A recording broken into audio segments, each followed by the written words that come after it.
Hello दोस्तों, मैं हूं मोहम्मद रज़ी। फूट डालो और राज करो की राजनीति अंग्रेज़ों के बाद बीजेपी को सबसे ज़्यादा सूट करती है। यही वजह है कि वो इस नीति पर पूरी ताकत के साथ अमल करती है। जैसा कि हमने और आपने देखा कि महाराष्ट्र में बीजेपी ने किस तरह दो ग्रेट मराठा पार्टियों यानी शिवसेना और एनसीपी को तोड़कर तितर-बितर कर दिया है। महाराष्ट्र में दोनों पार्टियों को तोड़ने की अपार सफलता हासिल करने के बाद बीजेपी का रुख अब उत्तर प्रदेश की तरफ है। बीजेपी ने इसकी शुरुआत भी कर दी है और शुरुआत की है दारा सिंह चौहान के साथ। दारा सिंह चौहान पूर्वांचल के कद्दावर नेताओं में शामिल हैं। घोसी से सपा विधायक दारा सिंह चौहान ने शनिवार को न सिर्फ पार्टी से बल्कि विधानसभा की सदस्यता से भी इस्तीफा दे दिया। चर्चा है कि दारा सिंह चौहान कुछ दिनों के अंदर ही बीजेपी का दामन थामेंगे। बात सिर्फ दारा सिंह चौहान तक ही सीमित नहीं है। पूर्वांचल के 1 दर्जन से ज़्यादा ऐसी पिछड़ी जाति के नेता हैं जो बीजेपी के संपर्क में हैं। ये सभी नेता समाजवादी पार्टी के हैं और माना जा रहा है कि लोकसभा चुनाव से पहले ये सपा को छोड़कर बीजेपी में शामिल हो जाएंगे। इनके अलावा बीजेपी की निगाह सुभाषपा के ओम प्रकाश राजभर भी है। सुभाषपा के ओम प्रकाश राजभर ने भी बीजेपी में जाने के संकेत दिए हैं। उन्होंने बीजेपी से लोकसभा की 3 सीटों की डिमांड की है, जिसमें गाजीपुर और घोसी के साथ बिहार की 1 सीट भी शामिल है। सूत्रों की माने तो बीजेपी ने उनकी मांग को लगभग स्वीकार कर लिया है और चुनाव से पहले उनका बीजेपी के साथ गठबंधन हो जाएगा।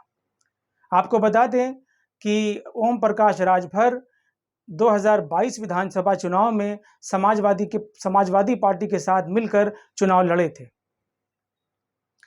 उन्होंने पूर्वांचल में अच्छा प्रदर्शन भी किया था। गाजीपुर, आजमगढ़, अंबेडकर नगर जैसे जिलों में सपा गठबंधन ने बीजेपी का सूपड़ा साफ कर दिया था। गाजीपुर की सभी 7, अंबेडकर नगर की 5 और आजमगढ़ की सभी 10 सीटों पर सपा गठबंधन ने जीत हासिल की थी। इसके बाद बीजेपी की बेचैनी बढ़ गई थी। वो जानती थी कि अगर पूर्वांचल को उसने साधने का काम नहीं किया तो यहाँ से लोकसभा चुनाव में उसके लिए नुकसानदेह होगा।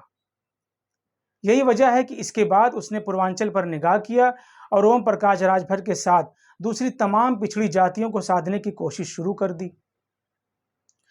पूर्वांचल के अलावा दूसरा सबसे इंपॉर्टेंट इलाका वेस्टर्न यूपी का है, जहां आरएलडी की अच्छी पैठ मानी जाती है। यानी आरएलडी भी जल्द ही बीजेपी का दामन थाम सकती है। 18 जुलाई को एनडीए यानी बीजेपी गठबंधन की बैठक होनी है और यह माना जा रहा है कि आरएलडी इस बैठक में शामिल होगी। जयंत चौधरी ने वैसे तो खुलकर इसका संकेत नहीं दिया है, लेकिन अंदर खाने में यह चर्चा है कि लगभग डील पूरी हो चुकी है। जयंत चौधरी 18 जुलाई को एनडीए गठबंधन में शामिल न हो, लेकिन उनकी बैठक में शामिल हो सकते हैं और फिर इसके बाद औपचारिक रूप से इसकी घोषणा हो जाएगी। वेस्टर्न यूपी बीजेपी के लिए बहुत इंपॉर्टेंट है, खासकर मुजफ्फरनगर, शामली और मेरठ। ये तीनों जिले बीजेपी की प्रयोगशाला माने जाते हैं। 2013 मुजफ्फरनगर दंगे के बाद और ठीक लोकसभा चुनाव से पहले अमित शाह ने मुजफ्फरनगर में मुस्लिम के खिलाफ बयान देकर पूरे उत्तर प्रदेश का माहौल बनाने की कोशिश की थी।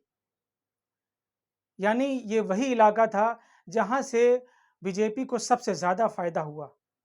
वेस्टर्न यूपी को बीजेपी का आभेद किला भी माना जाता है। यहाँ से उठने वाले मुद्दे को बीजेपी पूरे प्रदेश में फैलाकर अपने लिए राजनीतिक माहौल बनाती है और चुनाव में जीत दर्ज करती आई है। लोकसभा 2014, 2017 विधानसभा चुनाव, 2019 लोकसभा चुनाव के बाद अब लोकसभा चुनाव 2024 की भी तैयारी बीजेपी ने कर ली। सपा को तोड़ने की पूरी तैयारी है। भले ही सपा को न तोड़ पाए, लेकिन सपा को कमजोर करने की पूरी तैयारी है। ऐसा कहा जा रहा है कि सपा के 20-25 से ज़्यादा नेता बीजेपी में शामिल होंगे ठीक लोकसभा चुनाव से पहले। अगर ऐसा होता है तो ये सपा के लिए बहुत मुश्किल होगी, क्योंकि सपा भी अब ओबीसी कार्ड खेल रही है और बीजेपी का फोकस भी पूरी तरह से ओबीसी जातियों पर है। अगर ओबीसी जातियां बीजेपी के साथ पूरी तरह शिफ्ट हो गई जैसा कि हैं, तो समाजवादी पार्टी के लिए और भी ज़्यादा मुश्किल हो जाएगी। चूंकि मुसलमानों का रुझान थोड़ा बहुत कांग्रेस की तरफ बढ़ रहा है, ऐसे में अगर मुसलमान भी समाजवादी से दूर होता है और ओबीसी जातियां भी पूरी तरह से समाजवादी से दूर हो जाती हैं, तो ये सपा के लिए बहुत बड़ा सेटबैक होगा और इसका पूरा का पूरा फायदा बीजेपी को मिलेगा। जैसे जैसे चुनाव करीब आएगा, इसकी तस्वीर साफ होती जाएगी। फिलहाल आज के लिए इतना ही। अगले वीडियो में हम आपसे फिर मिलेंगे। वीडियो पसंद आया हो तो लाइक और सब्सक्राइब जरूर करें। धन्यवाद।